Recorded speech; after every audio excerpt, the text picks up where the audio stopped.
What up, y'all? Welcome to Counterpoint. So here we go again. North Carolina, state that I'm in, this past weekend, a black man was found hanging downtown Raleigh near where they was having pretty much a Caribbean festival. It was nearby. Hundreds of people, thousands of people. Here we go again on social media. Black folks talking about white people taking us out. That's the sixth hanging or seventh hanging in North Carolina or something, blah, blah, blah, blah, blah. Nobody wants to wait on the evidence. Nobody wants to wait to see what the determination going to be. Everybody already know the white man's out to get us, take us out and hang us up in a tree. Although video shows, surveillance shows, that where the situation happened at, it showed him by himself. I believe it was about 2:07 p.m. and then he was found at 2:25. It's about 15 minutes later or so. But that ain't good enough for black folks. The white man's out to get us. And I seen one of the comments say, it's time to go eye for an eye. Somebody was like, yeah, I've been ready. So to those of you, and I hate to say it like this, because I do love my black people, but it's getting hard to take a lot of us serious. For those of you blacks who are feeling anxious and the anxiety in you is building because you feel like out of nowhere, or maybe not out of nowhere, you feel like since the 1800s, the man has been taking us out and we ain't doing nothing about it, and we not fighting back, and we not this and that. And it's time that we take a stand because we not bowing down, blah, blah, blah, blah, blah. I see there's always other ways to skin a cat, but I see two options that you possibly have. Number one, eye for an eye. With eye for an eye, however, you have to make sure that you find the guilty party. You can't just pick an innocent white person and call that eye for an eye. Eye for an eye is the evil that you have done, the same comes back to you. You don't get to pick someone that look like him just like you don't, that's not how it works. Okay, so let's be very clear. Can't just drive up, pull anybody blonde hair, blue eyes, say you respond. No, you can't do that. I know that's what you want to do, you can't do it. It's not eye for an eye. You can do whatever you want to do. That's not eye for an eye. Okay? Eye for an eye is you took one of my eyes, I take one of your eyes. That's eye for an eye.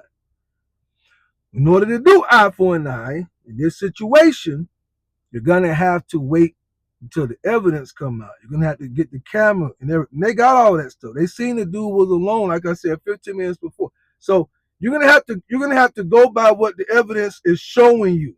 You can't play. They doctored it up. They took the other person out. They bleeped out the other person and used AI to hide it because it was really a white person. They can't do none of that. If you're gonna do eye for an eye, then you're gonna have to make sure that you know who the real target is. I'm just trying to help you. For those of you who are anxious and you're feeling this thing build up and you can't take it no more and you want to do something about it, and you say eye for an eye because we got to show them, and we got firepower, we got weapons, and we got all these things. Then follow the evidence. They show Again, remember, the Raleigh Police Department is not all white. I know that's what y'all like to think. Mississippi Police Department, I know y'all want to think they all white. Okay? I know y'all want to think that the black was on there got paid off to keep quiet. I know you watch a lot of movies. You grew up on Nickelodeon. You grew up on USA Up All Night. So you got a lot of movies running through your head. You think that's how it works. I'm helping you out. Eye for an eye. Wait until you see for yourself. That's the one that did it. And then eye for an eye. I have another. I told you there's two things that I think would help. That's one. The second one is probably a little bit better. If you that anxious and you feel that when you are out walking around, the boogeyman, white man, is out to snatch you and grab you. There's people in the comment sections talking about don't go nowhere alone no more, y'all. Stay strapped up. Don't go nowhere by yourself. Tell your peoples where you at. That folks in there talking about black people don't hang themselves. Let me tell you something about, and I want to use my words correctly here, because I have had family members that have taken their own lives. Not by hanging, but they've taken their own lives. When a person has reached a mental darkness and low,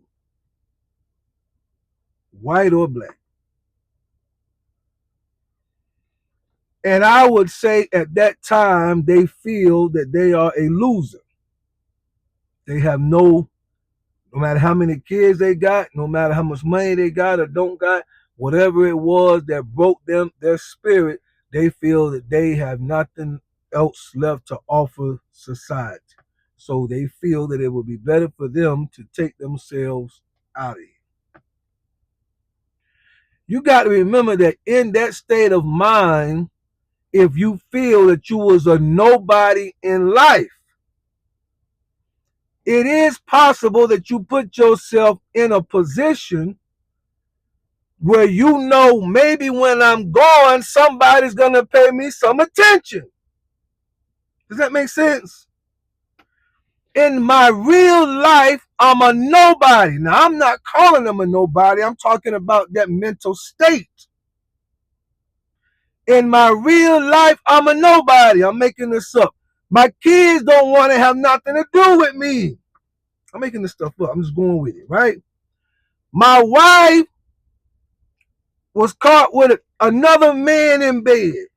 Two men, my friends, in bed. Or if you're a woman, my husband ran off with another man. I done turned over to powder. I done turned over to the sauce. I done turned over to alcohol. I done turned over to whatever, substance. In that state of mind, that darkness can say to you, you may be a nobody now, but when you gone, they will speak of you, and this is how you can do it. So that darkness can use different situations that are going on. I'm not saying every hanging that's ever happened in the last year was this way, but to say that black people don't hang themselves doesn't make sense, because we absolutely do. Okay? But if your anxiety is that high, this is truly what I suggest for the majority of y'all who's not going to do eye for eye, because you're not going to wait on the real evidence. Stay in the house. That's what I suggest. Because more than likely, most of the black folks in America, most, not all, I know some of you going to say, I got my own business, I work for myself, I blah, blah, blah, I get it. Most black people, when they go to work, tomorrow is going to work around Caucasian people. So you don't know which one gonna snatch you up when you sitting in your car on break and just ain't ready to, and they've been watching you for years. You don't know which one gonna be ready. So I suggest you stay home. That's my suggestion to you. You got that much fear that you ready to strike out without any evidence. You're on Facebook, you're on social media, almost trying to get a posse together. Where we going? Who we going? What we going to do? I don't know. We just tired of. We're gonna make a stand. The social media stuff got people wanting to fight for a cause so bad it's ridiculous, and lost all common sense. But since you're so afraid, you don't want them to snatch you up and you be number 8, number 9. My suggestion is that you stay in the house. Order Uber Eats and make sure, try if you can, say, could you please have somebody of color send the food to my house.